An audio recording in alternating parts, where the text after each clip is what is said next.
राहुल गांधी की लोकेशन क्या है, जानने के लिए सीधे बात करेंगे अपने पॉलिटिकल एडिटर देवेंद्र पराशर से।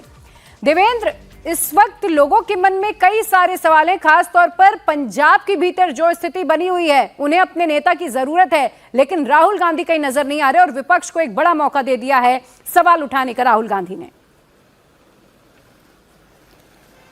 जी हाँ, बिल्कुल प्रिया, वो तो हो गई पार्टी की बात। और पार्टी से अलग अगर आप सोचें तो उससे ज़्यादा ये कि देश के एलओपी अगर 15-20 दिनों तक देश से बाहर हैं और उसके बारे में उनकी पार्टी के लोगों के द्वारा ना बताया जाए, खुद उनके बारे में ना बताया जाए, कोई उनका public engagement social media platform पे ना दिखे, तो जाहिर तौर पे लोगों के भीतर ये कौतूहल का विषय बनेगा ही कि आखिर राहुल गांधी है कहाँ गए हैं। और उस लिहाज से जब हमने भी अपने टॉप सोर्सेज को लेकर इस बाबत पड़ताल की कि आखिर राहुल गांधी कहाँ गए हैं, इतने दिनों तक कैसे बाहर है। आमतौर पर यह प्रक्रिया रहती है कि जब कोई सांसद देश से बाहर जाता है तो लोकसभा अध्यक्ष को या लोकसभा सचिवालय को वो सूचना देता है कि इतने दिनों तक यहाँ बाहर वो जा रहा है। अगर कोई सरकार का मंत्री जा रहा है तो बाकायदा उसे परमिशन लेना होता है भारत सरकार के प्रधानमंत्री के दफ्तर से। तो उस कंडीशन में एलओपी राहुल गांधी जो कि कैबिनेट मंत्री का दर्जा रहा है और इतने दिनों तक अगर देश से बाहर है तो जाहिर तौर पर लोगों के भीतर एक दिलचस्पी और एक सवाल बनेगा कि आखिर कहाँ है। और दूसरी चीज़ तो जो आपने बताई कि अगर उनकी अपनी पार्टी में इतना बड़ा क्राइसिस चल रहा है और उस क्राइसिस के दरमियान अगर उनके नेता नजर नहीं आ रहे हो तो ये पार्टी के नेताओं के लिए भी बेचैनी भरी बात थी। और उस लिहाज से जब हमने टॉप सोर्सेज को खंगाला तो एकदम पक्की जानकारी ये मिली कि राहुल गांधी यूरोप के दौरे पे हैं। और यूरोप में अगर बात कर लें तो इंग्लैंड, आइसलैंड और जर्मनी, इन कम से कम इन 3 देशों के भीतर उन्होंने ये जो 15-20 दिन से वो गायब है उसका अधिकांश समय बिताया है। इंग्लैंड और जर्मनी की बात करें तो अभी के मौसम के हिसाब से कोई ट्रैवल करने वाली जगह नहीं है। वहाँ बहुत आप भी रिपोर्ट में देखते होंगे कि कितने लू के थपेड़े चल रहे हैं वहाँ पे, गर्मी बहुत ज़्यादा है। आइसलैंड की बात करें तो वो नॉर्दर्न कंट्री के हिसाब से वो कैपिटल उसकी जो रेजवाकिक है, और आइसलैंड जो कि बमुश्किल 4-5 लाख की आबादी वाला देश है वो ज़रूर बहुत ठंडा है। और वहाँ पर राहुल गांधी क्या सिर्फ छुट्टी मना रहे हैं या फिर बाकी क्या कुछ कर रहे हैं, ये पब्लिक इंगेजमेंट क्योंकि उनका बताया नहीं जा रहा है और कोई भी जानकारी उनके तरफ से भी नहीं आ रही है। लेकिन इन 3 देशों की यात्रा पर वो हैं। और ये मैं कम से कम 3 देश इस लिहाज से कह रहा हूँ कि इसके अलावा साथ में, क्योंकि हम सभी जानते हैं कि यूरोप के देश एकदम से नज़दीक जुड़े हुए हैं, बहुत कम दूरी पर एक देश से दूसरे देश पे आप जा सकते हैं। तो हो सकता है कोई शॉर्ट डिस्टेंस किसी और कंट्री में भी उन्होंने कर लिया हो, लेकिन जो अधिकांश समय उन्होंने बिताया है वो इंग्लैंड, आइसलैंड और जर्मनी, इन 3 जगहों पर बिताया है। इन 3 देशों में से 2 देश तो ऐसे हैं जहां गर्मी बहुत ज़्यादा अभी चल रही है। सिर्फ आइसलैंड एक ऐसा देश है जो कि भारत के तापमान के हिसाब से अगर देखें, भारत के मौसम के हिसाब से देखें तो वो बहुत ठंडा देश है। जी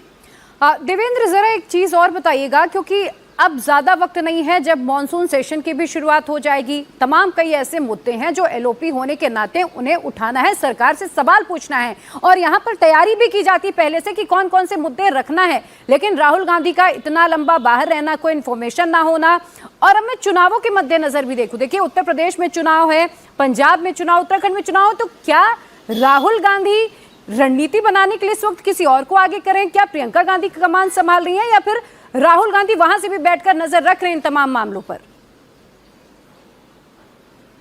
और देखिए प्रिया, सबसे पहली बात तो यह है कि निश्चित तौर पे न सिर्फ अपोजिशन के नेताओं में राहुल गांधी के इस तरह के रवैये को लेकर एक निराशा रहती है, बल्कि कांग्रेस पार्टी के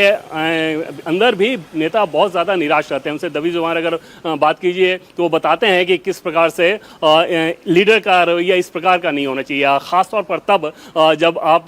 सरकार के ऊपर आपको दबाव बनाने का मौका हो या अपनी पार्टी के भीतर घमासान चल रहा हो। इन दोनों ही चीज़ों को छोड़कर अगर इतने लंबे प्रवास पर वहाँ पर आप रह रहे हैं और उसमें भी बताया नहीं जा रहा हो तो वो लोगों को ज़्यादा हैरान करता है। अगर कोई और वजह होती, कोई ठोस कारण होता तो बाकायदा राहुल गांधी इस बात को बता सकते थे, उनकी टीम के द्वारा बताया जा सकता था, उनकी पार्टी के नेताओं के द्वारा बताया जा सकता था। कांग्रेस पार्टी के नेताओं को देखें तो वो प्रधानमंत्री के न्यूजीलैंड दौरे पे को लेकर सवाल खड़े कर रहे हैं, लेकिन वो ये नहीं बता रहे हैं कि राहुल गांधी कहाँ है, जबकि प्रधानमंत्री का आज न्यूजीलैंड में सिर्फ आज में 8 सरकारी इंगेजमेंट है और उसके बाद दिन भर 8 सरकारी बैठकें करने के बाद वो रात में फ्लाइट लेंगे, फिर सुबह दिल्ली आ जाएंगे। तो निश्चित तौर पर राहुल गांधी को लेकर बहुत ज़्यादा सवाल खड़ा होता रहा है कांग्रेस पार्टी के भीतर भी, अपोजिशन के नेताओं द्वारा भी। खास तौर पे ये आरोप लगता है कि लापरवाही भरा रवैया रखते हैं। दूसरी तरफ बीजेपी की बात करें तो बीजेपी तो निशाना साथी है, और आपको ध्यान होगा कि बीजेपी ने किस प्रकार से बताया था कि राहुल गांधी ने तकरीबन 54 विदेशी यात्राएं की थी, और 2025 से 26 को अभी तक के टर्म को देख लें तो इन 3 देशों के अलावा लगभग उनके 6 विदेशी दौरे हो चुके हैं।